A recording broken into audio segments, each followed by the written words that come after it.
Wait a second. Wait a second. I know you're talking, but keep talking whilst I find something. Right, here we go. We can do a live unboxing right now. Here. Okay. Here we open the cellophane. Robert, you need to actually video the thing. It's not. No, it's fine. This is not how you do an unboxing. Right, so we've got a copy of Mobile Suit Gundam Thunderbolt, December Sky.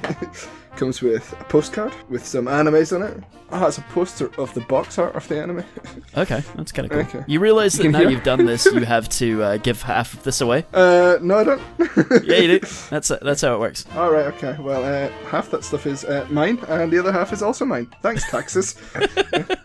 That's great. That was a really good. That was our first giveaway, and we gave all the shit away from ourselves to ourselves. I think my favourite bit is because we've got the DVD here. You know how we always struggle to come up with a plot summary because Dave can't read and I'm retarded. Yes. Fortunately, the kind people are all the anime. I can read it from the back of the box. Okay, so shall I just begin reading the box for you? Yeah. Read us a synopsis, sir. Right. Okay. 2 seconds. This is the year 0088 of the Universal Century Mobile Suit Gundam 008. Oh, sorry, that's the wrong all the anime box. Right. Yeah, I was gonna say. Pretty sure the 1 year war, from my limited knowledge of the Gundam Universal Century, is in 79. Oh, okay. So checkity-check yourself, lest ye wreck yourself. So I'm just reading random boxes to it now, you know. Right. Okay. To her classmates, Umaru Domo appears to be the perfect girl. She's beautiful, friendly, and fashionable. I hate you so much. So fucking much. Oh my God, just be normal. So we are going to be watching, or we have watched even, watched Mobile Suit Gundam Thunderbolt, which is a 2015 release, I think this came out in. It was an original adaptation. So it wasn't even like their big anime of the year that Sunrise put out. This was like their weird side project that they were doing whilst I think they were releasing Iron-Blooded Orphans, which is Robert's favourite Gundam. Correct. Good stuff. Glad you like Baby's first Gundam. That's great. It's not even Baby's first Gundam, it's Baby's second wing. You've already attempted to summarize it, but what occurs in Gundam Thunderbolt, if you can? Probably some of the coolest mecha action I've watched recently. Some of the best use of music, some of the coolest use of background, and like most mecha fights are just like two retards screaming. And we've already discussed this previously on other shows, like bad mecha fights are just like, well, the original Gundam is the best example I can use of bad mecha fights, and that's not a go at Gundam because it created them, but it's like they're fighting in a featureless area and it's like, that's no Zaku, boy. This is no Zaku, boy! No Zaku! Oh my god, that thing's nothing like a Zaku. Really? Yeah. Thanks, Amuro. Yeah, fucking so spurg. Like, dumb shit like that. Whilst like Thunderbolt actually has like use of the environment in fights. So for example, there's the underwater fight in the second series where they use bubbles to hide the combat so that they can get closer to the character. There's also the fights through the debris field, and then there's the elements of the snipers in the first combat you watch. There's all these very clever things done for the combat. It's a very varied show in terms of its major set pieces and its major fights. Like, it's not just your usual two sides line up and then they have a slogfest and one wins. There's lots of different setups and environments. Sometimes they're trying to do like a stealth operation, other times it is a sniper nest that's been set up and the Earth Federation forces are trying to storm it. So there is a lot of variation in what they do with their fights. But if you're looking for like a plot, there isn't one. I mean, no, Dave, there's like total runtime of this show is what, 8 times 20 minutes? I can't do that math. I brain dumb. Hour 40, there's maybe 10 minutes of plot. To be honest, like the first arc does have a bit of a plot in that it focuses on two particular characters on opposing sides of the war. You know, your standard Gundam Universal Century setup. You have a Zeon guy and you have an Earth Federation guy. In this instance, you've got a guy called E.O. Fleming, who is the Earth Federation dude, and you've got Daryl Lawrence. Oh, come on, Dave. He's nearly there. Lawrence. Close. I don't fucking know. So E.O. Fleming is the son of like the original leader of the Moor colony, who apparently is blamed by everybody for Moor colony getting riggedy wrecked, and so people aren't a big fan of him. He's this madcap fucking ace combat pilot who really, really likes him some jazz, like quite a lot. Boy really likes his jazz. So, and that's your Earth Federation, guys. And then you have Daryl Lawrence, who is a sniper for the Living Dead division of the Principality of Zeon, and a guy who was originally crippled in combat during the 1 year war. So at the start of the series, he's already missing several of his limbs because they've been like fucking blown off. The poor bastard. It only gets worse for Daryl as it goes on as well.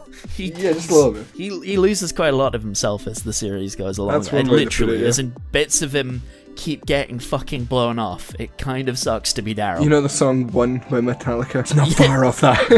We're getting to that sort of stage. So there is, in fact, the second arc or the second movie. What's interesting is they have like that time jump thing. They go from the middle or the height of the 1 year war to basically, I think it's like a year or so, or like 6 months after the end of the war, in which, you know, the Zeon remnants are running about in various hidden places of Earth. Obviously, Earth Federation are still trying to recuperate and get their forces together as they're trying to police this fairly devastated planet that's been fucked up by this war. And then there's weird new factions forming, like your South Seas Alliance, as they're known, which is a strange Buddhist sect that has a bunch of mobile suits and a bunch of Zakus that they can use, and they have a lot of people with the knowledge and willpower to use them. So they're an interesting new faction. They're not Zakus. They're literally goofs, and I can't believe you said they're not Zakus, because that's Ramble line when he says, no. I could have sworn there were some Zakus. No. Nope. No. Is it no Zaku? It's no Zaku. Shit, it's no Zaku. Do you like Cowboy Bebop?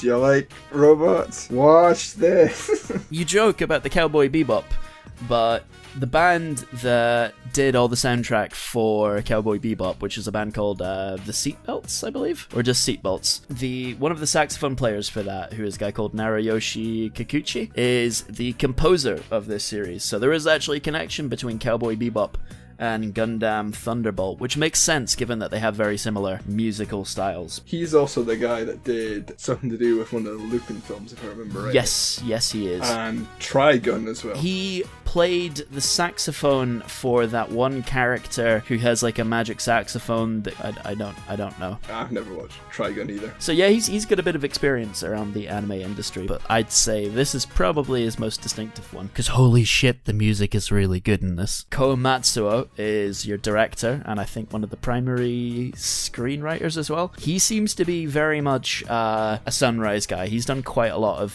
Gundam stuff. I think this is the first time. No, he's directed some other stuff for it as well. He did a bit of Gunpla. He's done some screenplays and things like that. Mobile Suit Gundam Battlefield Record. I have no idea what that is. It's another fucking Mobile Suit Gundam thing. He also worked as like a storyboard director for like Ergo Proxy, Durarara. I've got a list here of things that he's did. Some of them are considered bad. He also did the Berserk movies. He's dead to me. Okay, let's go with the positives now. Yay! Gundam really doesn't like to overhype or like make it very dramatic and awesome and oh wow, look at all these guys doing these amazing things. It never feels flashy in that sense. It's a very gritty and quite unpleasant experience at points. Like there's these dramatic conflicts and fights and stuff, but you hear all the guys screaming their lungs out as they die and shit like that. Yeah, if I remember rightly, the first Gundam is one of the first animes to kill off a main character. Yeah. A fat dude, and he like crashes his plane into something to stop Amuro dying, or the white base dying or something. The whole point of it is like Amuro then gets PTSD and shit. But that is what Tomino was going for. Yeah. He was doing it as a reaction against the super robotu thing that you had going on at the time, which was just, you know, monster of the week shit. He wanted to tell a very realistic, I guess you could say, hard mecha science fiction. Yeah. Which makes sense as a guy who's coming from a culture that has just come out of the worst conflict that the world has ever experienced, that they lost, and so that was still very much part of collective experience and culture of Japan at the time when Tomino was writing this stuff. And it's great that this is something that every Gundam series that I've watched has taken and run with. Sunrise implicitly understands that this is a crucial element of Gundam, and they all do this. So after that first sequence that you see in the first episode, Io manages to survive and steals like a Zaku in order to escape and fucks up a load of dudes and says, "When you hear jazz, that means I'm coming for you," and shit like that. He's a bit of a lunatic. You see the aftermath of it, where they're trying to salvage the mechs, and you see like these crewmen and these soldiers waiting for their friends and loved ones to come back, discovering that, oh fuck, they are coming back in body bags. And you see the results of these fights, and so it feels very, it's like fucking watching Band of Brothers or something, or like the Pacific and shit like that. They go for that kind of hard, realistic feel, and I fucking love that. No one's having a good time in the Thunderbolt sector, seems to be the general consensus. No one really is enjoying their experience in combat. It doesn't look like a lot of fun. Maybe Io. I think he might be the one guy having a good time in this whole show. And Daryl does too, but in the whole, like, the Liquid Snake sense of, you enjoy killing, don't you? I don't know if we really properly enthused about this, like, earlier, because holy shit, some of the clever stuff they do with their fight sequences, like the first-person sequences that they have, where I think it's like a Zaku pilot is going up against Io in his new Gundam, and we're seeing it from the perspective of this guy getting torn to fucking pieces, and that's really cool. Like, these really clever angles that they have and these long sweeping shots. It's not just your usual two guys screaming each other, as you put it, you know, the 180 plane that they're cutting back and forth in a really boring shot for shot kind of sequence. They try and mix it up and make it a bit wild and wacky, and that fits really nicely with the kind of music that you often hear being played over the fight scenes particularly. So yeah, Daryl in comparison to Io is a sniper, so one is this frantic lunatic skirmisher, the other is this very slow, methodical sniper, and the two kind of clash in the first episode, and it slowly develops as the first arc goes on, this rivalry between the two, as they're both selected to be like the test pilots for these prototype mobile suits. This is Sunrise's mecha team showing off their fucking big dicks today, considering none of these are like new suits in Thunderbolt. Yeah, they're just variations of suits that have been established, and so they were like, right, okay, so we can't really change the general framework. Let's just strap a load of really cool shit onto the frameworks that we already have and just make them look fucking badass. And that's what they did, and it looks quite nice. So another character I really want to talk about, because we're obviously going to have the best girl argument, because we have to do that with every single Gundam series. You were arguing Carla. She's the scientist, or one of the lead scientists for the Living Dead division, who's working on the Psycho Ryu's device, which seems to be the MacGuffin of this series. Every single Gundam series seems to have some sort of MacGuffin, and this is the MacGuffin. Obviously someone who has moral principles that are being slowly but quite definitively twisted by the stuff she's being forced to do, and she's really feeling the effects of that. So that's another way in which they explore the morality of war, is through this scientist who is obviously trying to help these soldiers that she's working with, and she obviously cares for them quite deeply. Like the first time we see her, and the first time we're introduced to her, she's blubbing her eyes out over this one Zeon soldier who she was in a relationship with, who got killed by Io in the first episode. So she's clearly a very emotional figure. She has to do certain things that are against her principles, and that slowly weighs on her throughout the series, until ultimately by episode 4 she completely loses her fucking mind, because she just gets to watch all of her friends and allies and colleagues get vaporized in front of her, so she fucking loses it and regresses to being like in the mind of a teenager or something. It doesn't end well for her either. Cards are not coming up Carla, but you seem to like her because she's in like a doomed kind of relationship with Daryl. Best girl confirmed. I like how both characters have these very different kind of relationships. With Daryl, again, he's a very tragic figure, so even his romance is basically doomed, because by the time we see Carla with Daryl again in the second series, she's regressed to that childlike state, and she sees him as her dad, and that must not be very fun. Fuck, it sucks to be Daryl. I have no Jesus. legs. I have no arms.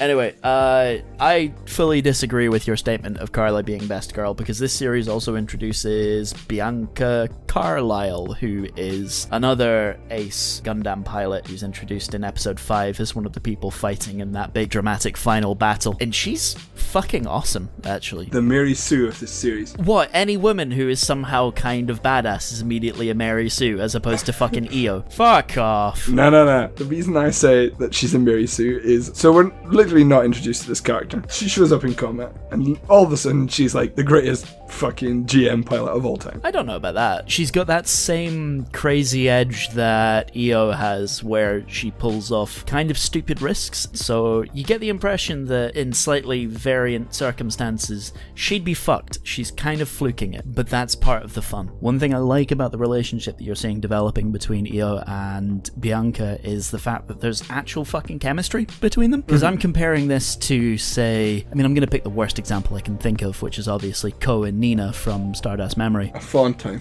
That was like watching two potatoes with eyes drawn on them have a fucking relationship. It was, Whereas with this, it feels like it makes sense that the two of them would be drawn to each other. They have similar interests, they have similar approaches to combat, they work well alongside each other, and you get the impression that these are two people who haven't always played very well alongside others. In fact, we've seen that actively happen with Io. He's a dick, but he seems to work better with Bianca, even though they are shit-talking each other the entire time, which I thoroughly enjoyed. I kind of wish more Gundam subplots would maybe take some notes from this and figure out how to have actual chemistry between their characters. Yeah, but then at the same time, I found the whole music scene to be really cringe. Same way as I found the music scene in Evangelion Rebuild to be fucking cringe as fuck.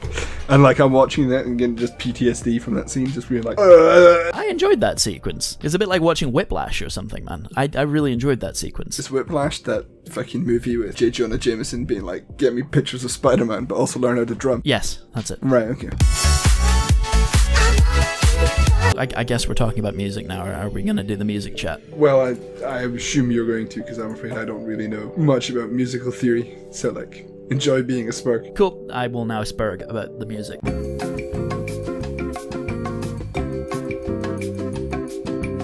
You know what they say about kind of genius moments where it makes the crazy look obvious? That's kind of how I feel about how they used a lot of these jazz elements over the fight sequences of, mecha combat. Because it doesn't seem like an obvious thing to do. Like, it's a sci-fi show. You'd think you would have, like, fucking synths playing and shit like that. But no, they have free jazz playing over a lot of it, or, like, swing music and things like that. And it sounds crazy, but it works so fucking well. What I really enjoyed about it is the way in which the music is used to tell you, the viewer, a bit about each of the characters that the music is playing over. So, for example, the free jazz that is most commonly associated with Io is this wild, crazy, anarchic form of jazz where they are just making it up on the fly and throwing shit out there and seeing what sticks, and they're all doing it simultaneously in order to create this very strange, bizarre, kind of crazy sound. And that fits his fighting style quite perfectly, and his way that he moves around the Thunderbolt sector, because this is this torn up, destroyed colony with debris everywhere that will take you out if you're not careful. So Io obviously has this very frantic, anarchic way of moving around the area in order to get around this sort of debris. And so the music that plays when he's flying matches that, and matches his personality as well. He is this wild lunatic who lives to fight, and so they use it as like a motif, as a theme for when he is coming into a scene and coming into a sequence. You know that he's coming when jazz starts playing, quite literally. This ties back into what I was talking about with like how Daryl and Io are like these perfect opposites almost, because the music that Daryl listens to is very slow, kind of somber in some cases, more poppy, a bit more upbeat. It's something that he discusses with other people rather than experiencing by himself. Daryl's listening to it with other people, and it tends to be these like pop ballads or these like swing songs and things like that. So that fits his style of combat as well. He's a sniper. He has to be able to kind of sit and listen and wait and lurk.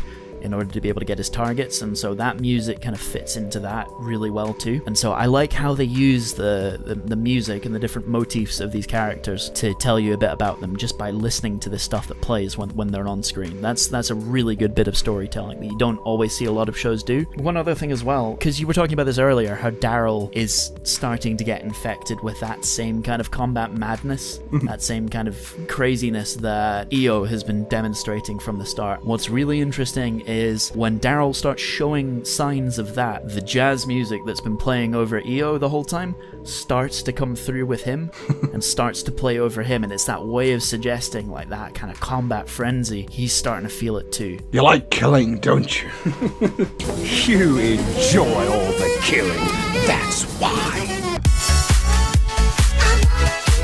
Let's discuss the negatives. One thing I did find is that there is a bit of a difference between the first arc and the second arc, or your first series and your second series. The first series really does have a sense of drive and purpose. It seems to know where it's going. The new series really never quite gets into gear. It feels very much kind of bogged down in setting up a lot of stuff and establishing these new details, and by the time you feel like, right, we've got this going, I know where this is now, I know where this series seems to be heading, we've established a villain, we've established some new characters, we've established motivations, it stops. That's it. Yeah. That's it. Wait for season 3, motherfuckers, if they ever do it. The problem with Thunderbolt, which is a good thing in the first series, is there isn't really a plot. It follows the whole Dread, Raid arc of like, action can be plot. You don't have to have it explicit. It's very character focused. Yeah, like it's not like, it doesn't have to have exposition, it doesn't necessarily have to have plot. All you need to know is the Moor Brotherhood is fighting the Living Dead division over this stretch of land. Yep. And that's enough plot